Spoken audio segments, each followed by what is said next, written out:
참 마속을 잘 아실 것입니다. 제갈량이 그렇게 아끼던 마속이 교만으로 인하여 가정 전투에서 대참패를 합니다. 제갈량은 눈물을 흘리며 마속의 목을 베죠. 적절한 비유인지는 모르겠지만 예레미야를 통하여 전하는 메시지의 분위기도 이와 비슷합니다. 하느님께서 눈물을 흘리며 이스라엘을 치고 있습니다. 그런데 매 맞은 자는 잠을 자지만 매를 튼 자는 잠들지 못하는 법이라고 하죠.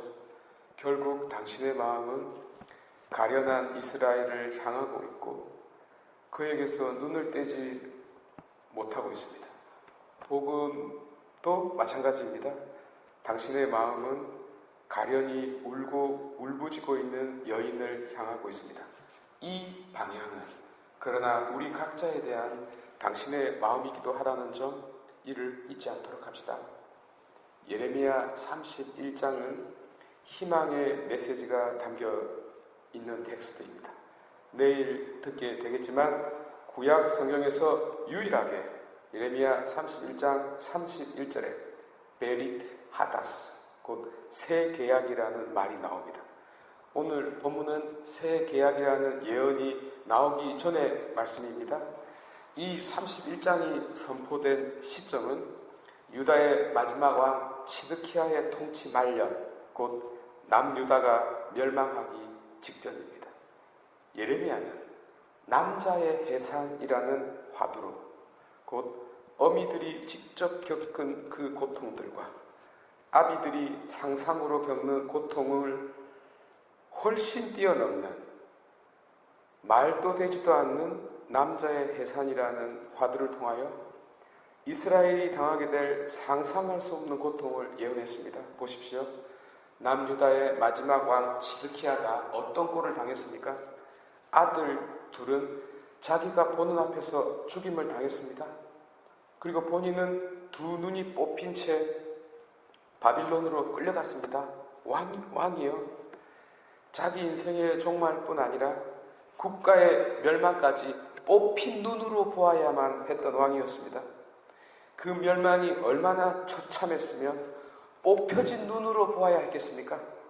말이 안 되는 이 고통, 아니 말로서 표현할 수 없는 이 역설적 고통은 그러나 비단 치드키야에게만 해당되는 것은 아니었습니다. 이스라엘 전체가 유사 이래 최고의 고통을 겪어야 했습니다. 국가가 멸망하고 국토가 유린되고 민족이 말살되고 민족의 혼마저 사라져 가던 그 암울한 시기에 경전이 정리되고 편집되어 지금의 성경의 본체가 드러날 수 있었습니다. 바리사이, 곧 분리된 자라는 뜻인 바리사이들이 등장하여 성경 말씀으로 돌아가고 율법의 본질로 돌아가는 운동이 일어남으로써 비로소 유다교가 유다교로 탄생할 수 있었습니다. 엄밀한 의미에서 신학이 탄생했습니다.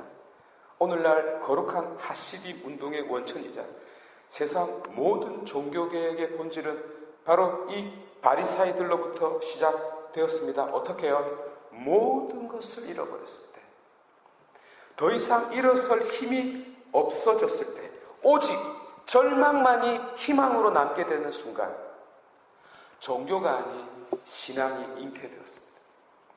다시 말해 최고의 고통이 본질을 깨닫게 해주었고 최고의 교훈을 주었으며 새 시대를 열었습니다. 그러나 그 대가는 더 이상 밑바닥으로 내려갈 수 없을 만큼 처참했습니다. 이를 위하여 하느님 당신은 눈물을 흘리면서 이스라엘의 목을 칩니다. 그러나 하느님께서 앞서 30장에서 말할 수 없는 이 공포를 예언하면서 동시에 이스라엘을 버리지 않으시겠다는 약속을 아울러 주시지 않았습니까? 이 연장선에서 오늘 본문은 이 약속에 대한 명확한 희망을 제시합니다.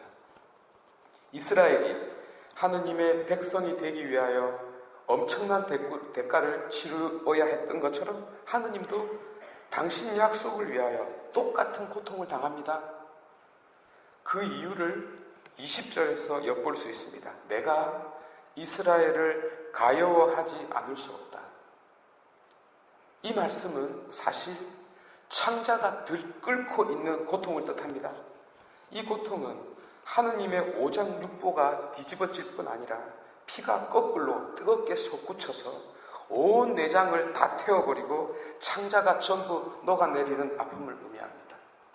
더욱이 하느님은 이를 보고 있지만 이스라엘은 보지 못하고 있어요. 보고 있는 자가 더 고통스러운 법이지 않습니까? 그래서 그 유명한 아하바 올람, 곧 영원한 사랑으로 너를 사랑해왔다라고 오늘 말씀하시고 있는 것입니다. 이 말은 정말 아름다운 말입니다. 한번 따라해 보시겠습니까? 아하바 올람, 아하바 올람. 여기서 영혼은 미래를 향하는 것이 아니라 먼저 과거를 거슬러 올라갑니다. 아브라함을 사랑했던 그 사랑, 이삭을 사랑했던 그 사랑, 야곱을 사랑했던 그 사랑, 그리고 요셉과 모세와 아론에 대한 사랑을 지나 다윗에 대한 사랑까지 한결같이 지속되어 온 사랑을 가리킵니다. 그 변함없었던 사랑이 미래를 결정한다는 뜻입니다. 즉, 그 변함없었던 사랑이 변하겠는가?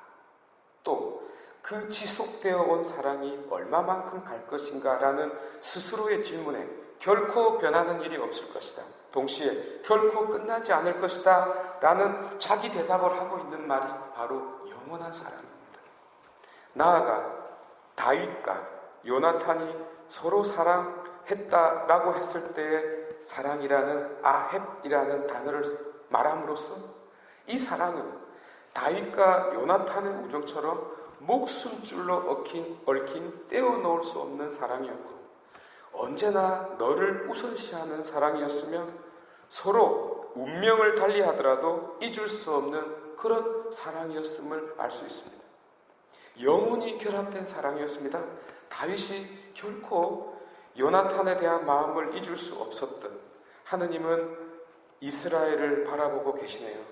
하여 당신 이름이 엘로힘, 곧 나를 보고 있는 하느님이신 것입니다. 이 때문에 하느님은 넘어진 이스라엘이 아니라 다시 일어날 이스라엘을 보고 있습니다. 멸망당한 밑바닥의 백성이 아니라 새로 탄생할 율법의 유다교를 보고 있었습니다. 다른 곳이 아니라 오직 하느님만을 바라보는 야곱의 후손을 보고 있습니다. 눈물을 흘리면서요. 심장에 구멍이 나고 오장육부가 찢어지고 간장이 녹아내리면서 말이죠. 당신의 죽음보다 더 큰 아픔을 느끼면서 이를 보고 있네요.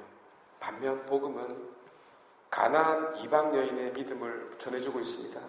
이 여인은 예수님께서 서쪽 지중해 해변도시 띠로와 시돈을 방문했을 때 만난 여인입니다. 아마 명성을 듣고 찾아왔겠죠. 이 여인은 예수님이 처음으로 만난 이방 여인입니다. 그런데 그녀가 무조건 외쳐대요. 경상도 말로 땡깡을 부리고 있는 거죠. 무조건 도와달라고 말이죠. 그런데 그 청은 자신이 아니라 자신의 딸이 그 대상이었습니다. 부모의 생명보다 더 소중하고 더 앞서는 자식 말입니다. 그런데 유심히 보시기 바랍니다. 이 어미의 애간장에 타들어가는 절박함이 마치 예레미야가 전하는 하느님의 마음과 닮지 않았습니까? 그녀의 막이 들린 딸이 하느님이 어떻게 해서라도 고치고야 말겠다는 이스라엘과 겹치지 않습니까? 남자가 해산하는 고통을 겪는 이스라엘처럼 이 어미도 자기 배를 움켜쥐고 있지 않습니까? 이 어미가 가정을 책임지는 아비의 고뇌를 겪고 있지 않습니까? 목을 벨 수밖에 없는 마속처럼 그녀의 목숨도 떨어지고 있지 않습니까? 이스라엘에 대한 연민으로 눈물을 안이 흘릴 수밖에 없었던 하느님처럼 영원한 우정 요나탄을 잃어버리고 그렇게 목 놓아 울던 다윗처럼, 아니 가슴속에 강물이 되어 흐르던 그 다윗의 눈물처럼 그토록 딸에 대한 어미의 마음은 헤아릴 길이 없습니다. 보십시오.